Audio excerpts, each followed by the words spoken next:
Welcome back to BCN news.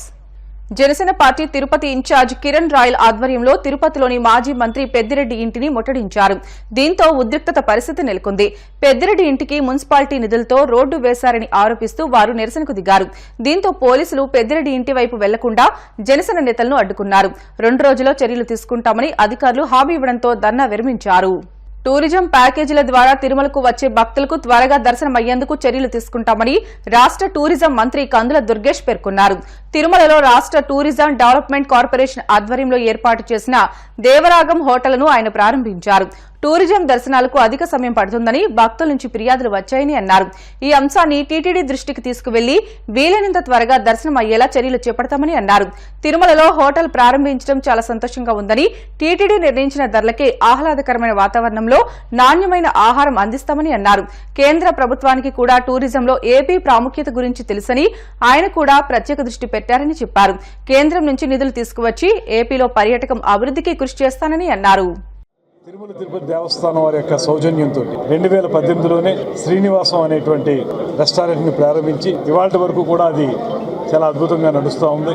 దాన్ని ఆధారం చేసుకుని తిరుమల తిరుపతి దేవస్థానం వారు మరికొన్ని హోటల్స్ని ఏపీటీడీసీ వారికి అందించడం, దాన్ని నడిపే క్రమంలో అన్నమయ్య, బాలాజీ, అదేవిధంగా ఇప్పుడున్నటువంటి ఇక్కడ జరిగే దాంట్లో ఒక పక్కన అన్నమయ్య, మరో పక్కన బాలాజీ, ఇప్పుడు దేవరాగం, దీన్ని ఇవాళ ప్రారంభించడం అనేది చాలా ఆనందంగా ఉంది. మీరు అందరూ ఇప్పటికే చూశారు, విశాలమైనటువంటి ప్రాంగణంలో ఒక అద్భుతమైనటువంటి యాంబియన్స్ తోటి ఈ రెస్టారెంట్ని ప్రారంభించడం జరుగుతుంది. దీని ద్వారా తిరుమలకు వచ్చేటువంటి భక్తులకి సౌకర్యవంతమైన ప్రదేశంలో డైనింగ్ ఫెసిలిటీస్ కల్పించడం, దాంతో పాటు శుభ్రతకి చాలా ప్రాధాన్యత ఇచ్చి శుచిగా, రుచిగా 2 రకాలుగా కూడా ఉండే విధంగా ఇప్పటి వరకు ఉన్నటువంటి మాకున్నటువంటి నేపథ్యం, మేము నడిపినటువంటి హోటల్స్ యొక్క అనుభవం, వాటన్నింటినీ దృష్టిలో పెట్టుకుని ఈ దేవరాగాన్ని కూడా అద్భుతమైనటువంటి రాగంగా మలచడానికి మేమందరం కృషి చేస్తా ఉన్నాం.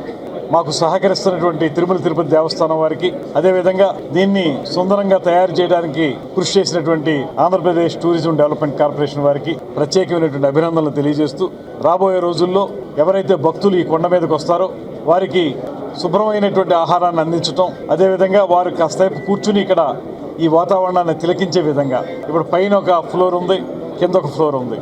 ఈ 2 ఫ్లోర్లలోనూ కూడా బయటికి చూడడానికి ఆహ్లాదకరంగా ఉండే విధంగా సాయంత్రం పూట లైట్లు వెలుగుల్లో ఇంకా అందంగా ఉండేలాగా ఈ రెస్టారెంట్ని తయారు చేయడం జరిగింది.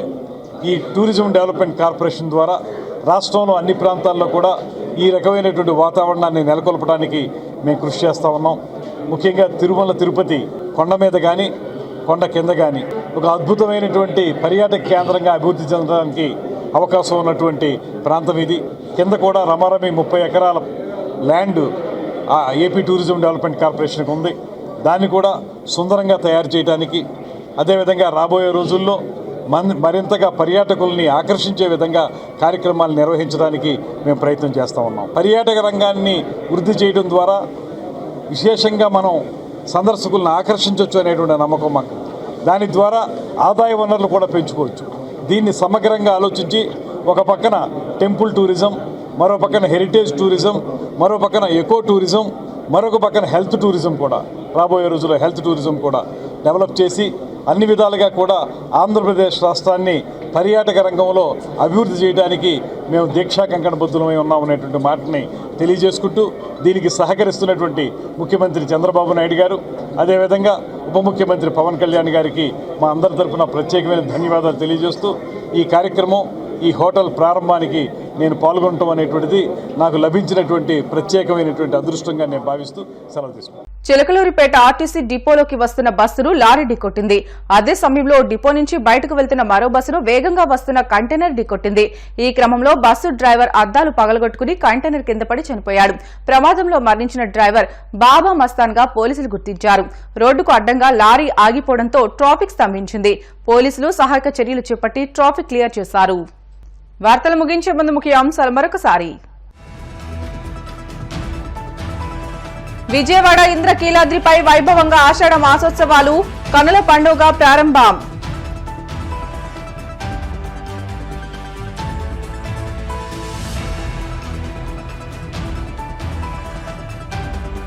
ఢిల్లీ నుంచి హైదరాబాద్ చేరుకున్న ఏపీ ముఖ్యమంత్రి నారా చంద్రబాబు, ఘన స్వాగతం పలికిన కార్యకర్తలు, నాయకులు.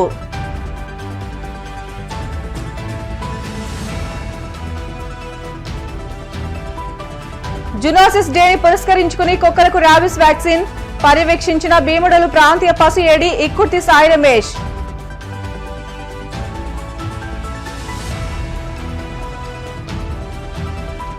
ఏపీ తెలంగాణ ముఖ్యమంత్రుల భేటీపై స్పందించిన బీజేపీ ఎంపీ లక్ష్మణ్ విభజన హామీలను సామరస్యంగా పరిష్కరించుకోవాలని సూచన. ఇవి ఇప్పటివరకున్న బులెటిన్లోని అప్డేట్స్. మరిన్ని లేటెస్ట్ అప్డేట్స్ కోసం BCN digital YouTube channel, Facebook పేజీని ఫాలో అవ్వండి. అప్డేట్ వార్తల కోసం ప్లీజ్ డూ సబ్స్క్రైబ్.